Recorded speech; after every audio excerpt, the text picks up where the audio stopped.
Hi, this is Steve Addison for the Movements Podcast, the podcast for people who want to multiply disciples and churches everywhere. Well, today we're in Long Beach, California, and we're talking to a team with Troy Cooper about the importance of finding your tribe as you pursue movements. We're both from Phoenix, Arizona, which is just a state away. And I had gotten saved out of Buddhism, shamanism, and Eastern mysticism kind of stuff that I was doing for 2 years. God radically saved me and appointed me to go and share with all kinds of people.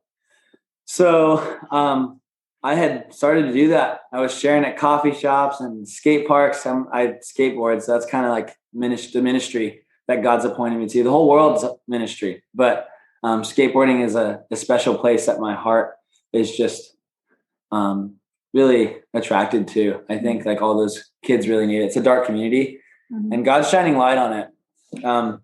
So I was out in Arizona. I was preaching the gospel a lot, and God started to save people through me a lot. And I didn't know what discipleship meant. You know, I didn't grow up in a Christian home. I didn't grow up and knowing what discipleship was or what anything in the Bible was. I found out from my own, like the first year that I had been saved, I'd just been reading like crazy and spending hours a day in the Word.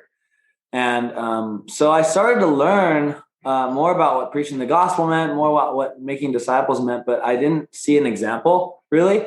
I thought discipleship was handing the Bible to people after they're saved and saying, hey, read the book of John. Come to my church if you want. You know, so God had been saving a handful of people, about 10 people in the first 10 months that I had been saved. And I'd just been sharing. And then one day I had ended up meeting some people, came out here for just a week. And while I was out here, God told me to come out here and live in my van and preach the gospel. And so I said, okay, Lord, I'll do it. I had led Sydney to the Lord prior to this. When I first met Sydney, she was an atheist, and she was the first person I ever baptized. So I had known Sydney before I went out to California. We hadn't really been dating or anything at the time. So I moved out to California on my own. And that was in December.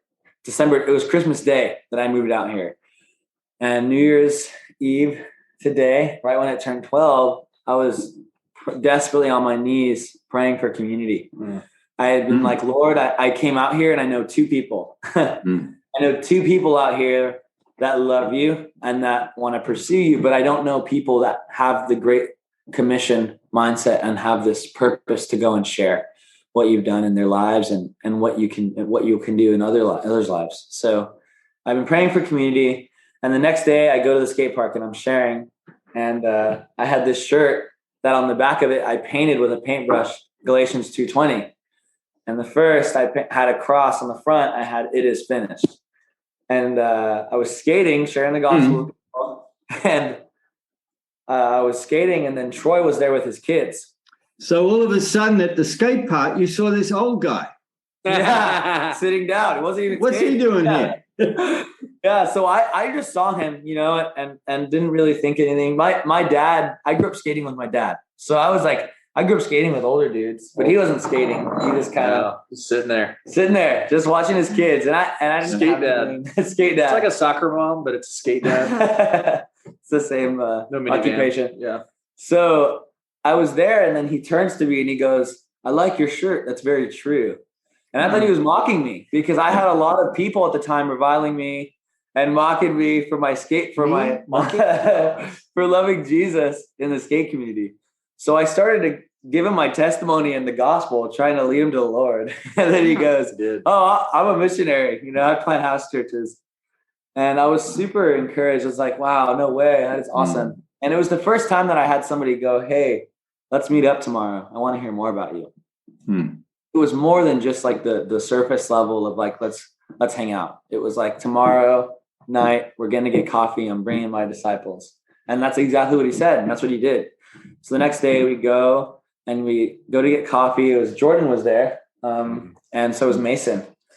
And we were getting coffee. I was so encouraged by them. Everyone in that coffee shop ended up being like believers. We ended up talking to a bunch of people. I was just going off, and we met some people from house church. I hadn't known a house church is yet. I had when I got saved, I was going to the traditional church. Like, it was awesome. God was moving. It was more like pastor on the pulpit. And like, I didn't really see anything like a house church before. I'd heard of it. I had really been intrigued, but I never saw an example.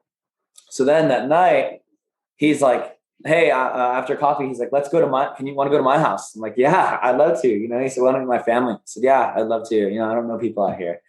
And so keep in mind, the night before, I'm praying for community.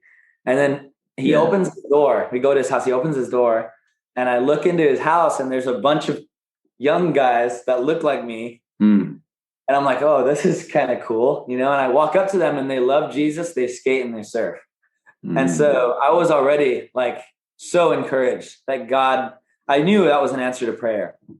So after that, I had found like what we call it, like mobbing. Like, I found my crew to mob with. The next day or two, I was like, Malachi, it was just his son. I mean, I'm sure you know. I was like, I want to go to Oceanside Skate Park.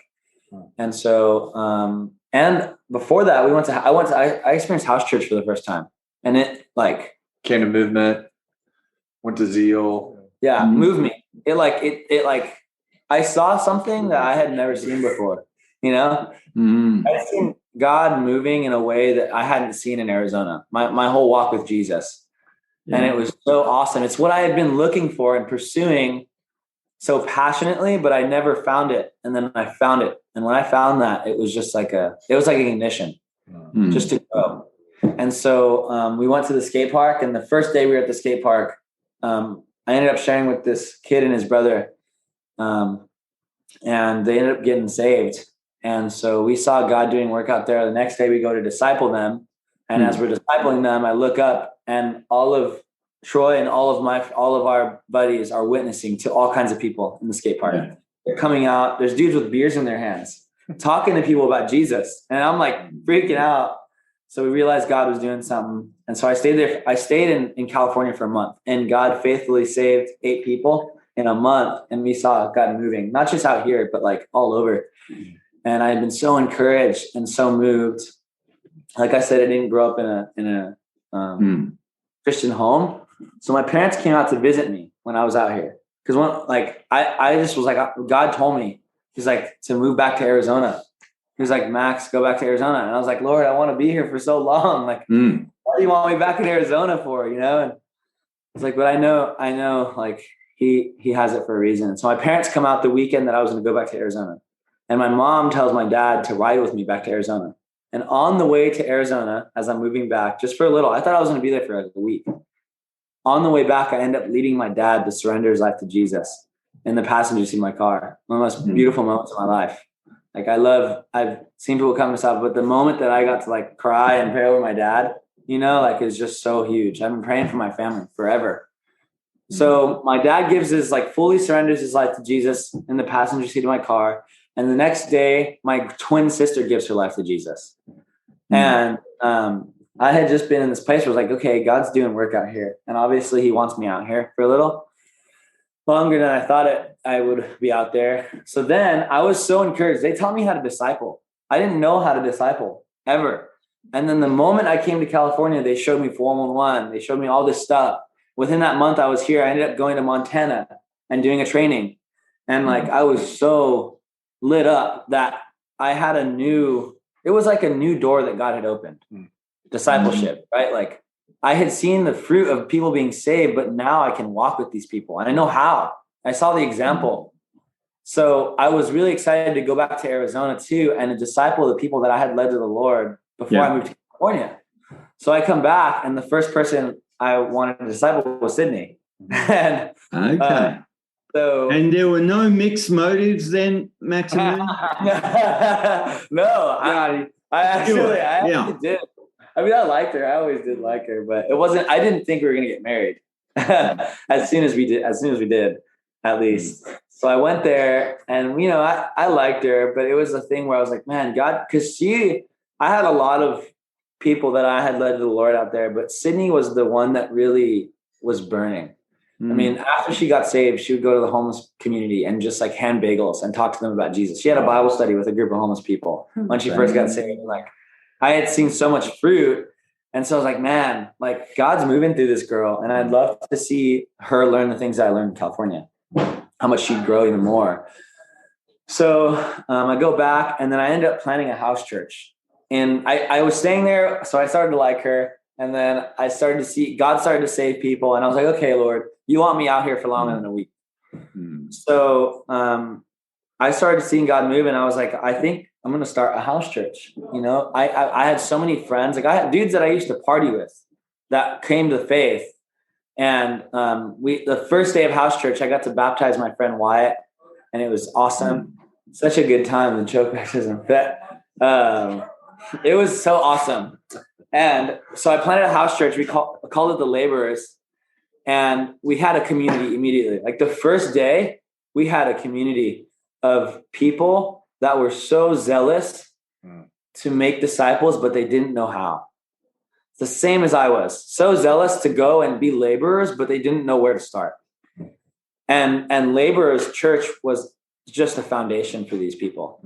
And so we saw people come to, I mean, we didn't even start dating. I actually just ended up asking her to marry me. I was like, Cindy, you know, Lord was really putting it on my heart, and I seeked wisdom, and I seeked accountability and everything. I mean, with Troy and other people, and every single person that was Spirit-led had really been pushing, like, hey, like it's a good thing. And everyone that wasn't Spirit-led was like, you're crazy. Yeah. And I was like, yeah, okay. Like it started to kind of come together. So both could be true, you know, Max. Yeah, I am crazy. I am crazy for the Lord. But Sydney, what was going on for you around this time? I'll just start a little from the beginning. So I used to be an atheist. My mom never believed in God, and I really looked up to her. So I just chose to follow his path, and I was very passionate about not believing in God. And then one day I met Max at the skate park. And he just started sharing the gospel with me. And it was the first time I've actually heard the gospel. And I didn't give my life to Jesus that day, but the seed was planted. And so it was about 4 months later, Max and I got reconnected, and he just kept pouring into me, telling me about Jesus. And then eventually he had given me a Bible, and me and Max kind of went our separate ways, and I had the Bible, and I just graduated high school. I didn't have a job. And so I really had nothing to do. And God had in this time just put a curiosity in me to read his word. And so I started reading. Obviously I didn't know God gave me the curiosity, but now when I look at it, he definitely did. And so I just started reading so much of the Gospels, and everything I had ever heard about Christianity was I had always heard just very cliche things like a cloudy heaven and just cupids and things like that just weren't true to me, and just seemed very fairy tale-ish. So when I started reading the Bible, his word, God just started revealing himself to me and showing just his truth to me. And I was so focused on people's opinionated beliefs. And when I started reading his word, he just started showing me his truth. And so after I had started reading, I found myself believing, and I was like, whoa, this is crazy, because I was always very resistant to just God in general. And so I remember I was like, wow, I believe in Jesus. And I reached out to Max one day, asking, just wanting to know more about baptism, and he was like, what? So excited. And he ended up baptizing me in Sedona. I got baptized Greek. It was so cool. And was she a chokehold baptism? I think she. I don't think so. I don't think so. No. I don't think Might so. have been collarbone. Okay. But my mom got to go, and she's an unbeliever. My best friend Riley got to go, and she's an unbeliever. So just them seeing that just real change in my life was really huge for them. And so about a couple months after I got baptized, Max went to California, and we always kept in contact. And we were always updating each other with just life. And so in the midst of us not talking not seeing each other for 5 months, I was just reading a lot, just learning a lot. and just getting that spiritual milk. And then after Max had gotten back from California, and he God just worked in him there and worked on me while I was in Arizona, just teaching us both so much separately. When we came back together, I don't know, God just was showing us the path of marriage, and Yeah, that's awesome. it was pretty fast and exciting and kind of scary. But yeah, that's pretty much what happened. Wow. Yeah. Thanks, Sydney. She is a humongous blessing. Yes. We got to go out there and do a training. I brought Isaiah Ez and Laz. Oh yeah. And we mobbed out there. There. And Lucy. At Laborers. Yeah. And we noticed just how complimentary Sydney was to Max, and just her kindness, and as zealous as he is in evangelism, and then growing in discipleship and church planning, just very apostolic. Sydney also, she shares the gospel a lot. And I think she more naturally also just pours into people. And so we saw a girl that they had led to faith at the skate park, and Sydney was walking with his twin sister. And so just seeing the gifting within their relationship, and now in their marriage, and now on our team, our apostolic band, she's such an answer to prayer. So the two things I heard when you were sharing, Max, is you needed your tribe, not to be alone in this. I don't want to do this alone. And then the other piece was I just need some basic tools. Yeah. So that, naturally I'm sharing the gospel, but how do I disciple people? How do we form churches? How do we help other people who don't naturally share the gospel?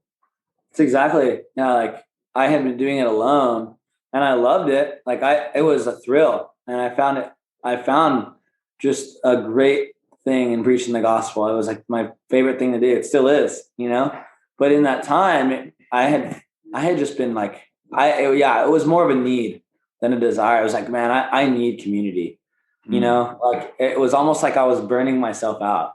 Yeah. I was going out and preaching the gospel, and then I come back and I didn't have anybody to really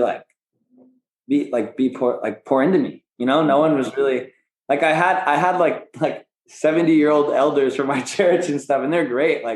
They're awesome. They love me. There's nothing wrong with being old, Max. Hey. I know, but that's they're awesome. And they really did pour into me. But I think it was people that were doing the same thing that I was doing. It was going out there and sharing. People who had that same vision.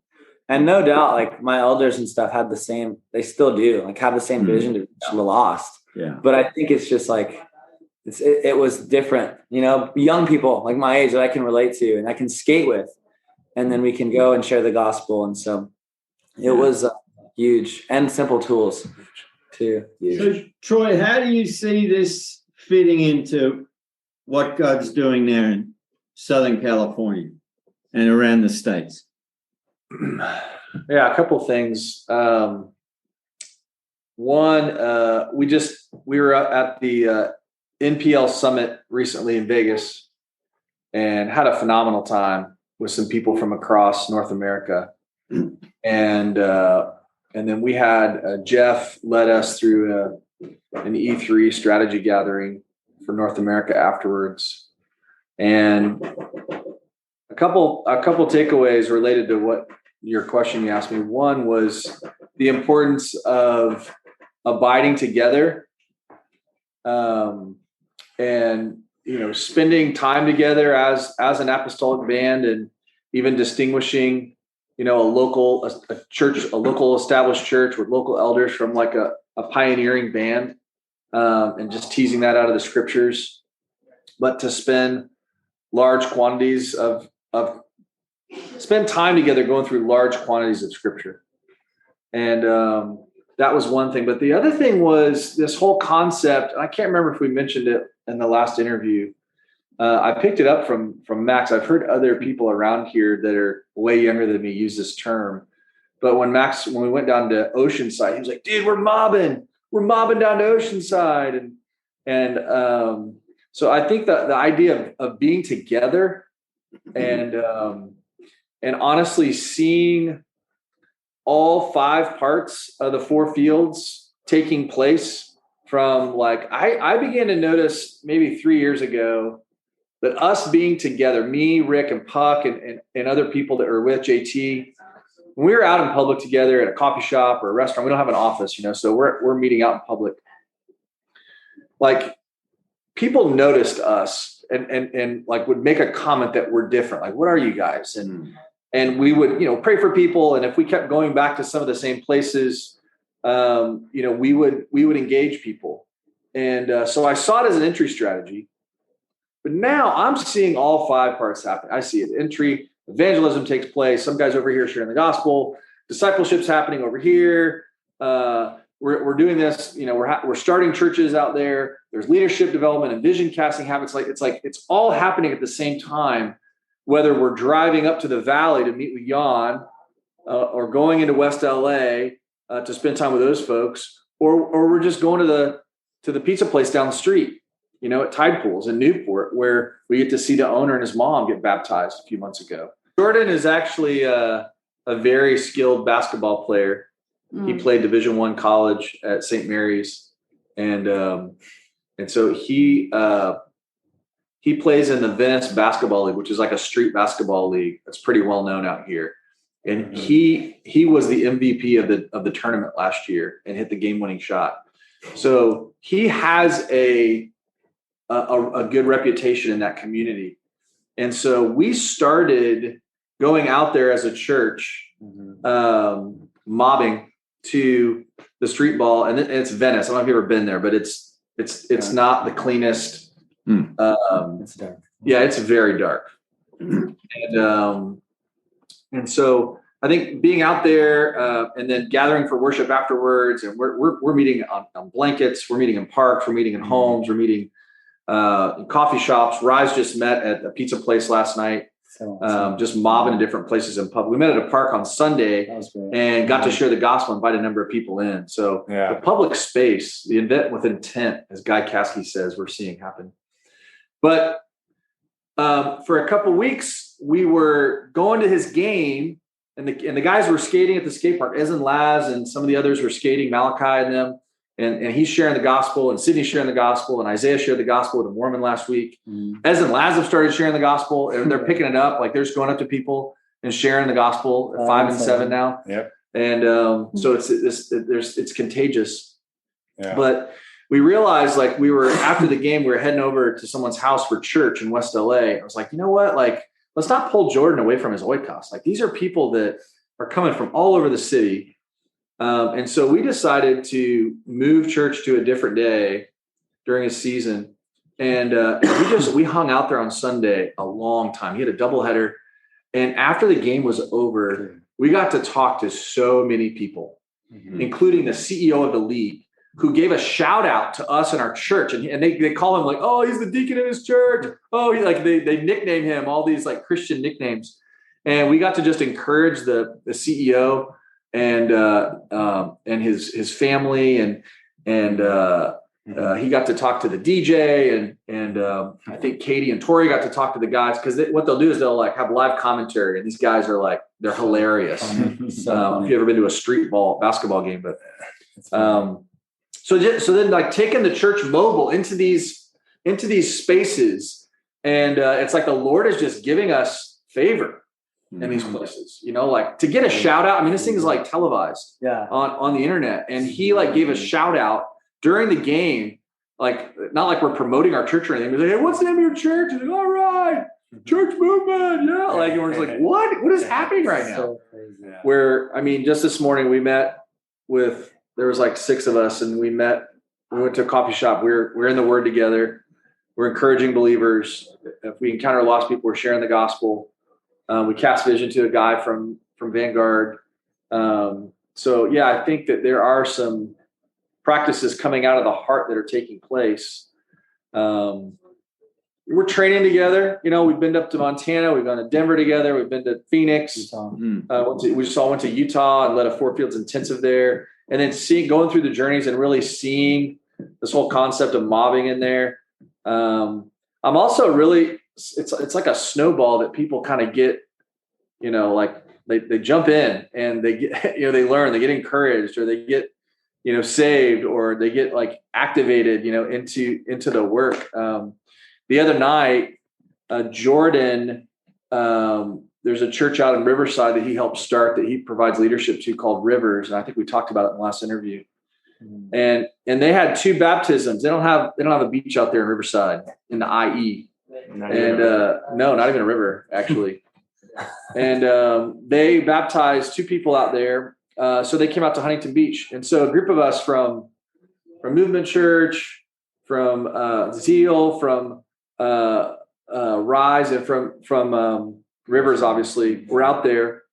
And we had food on the beach.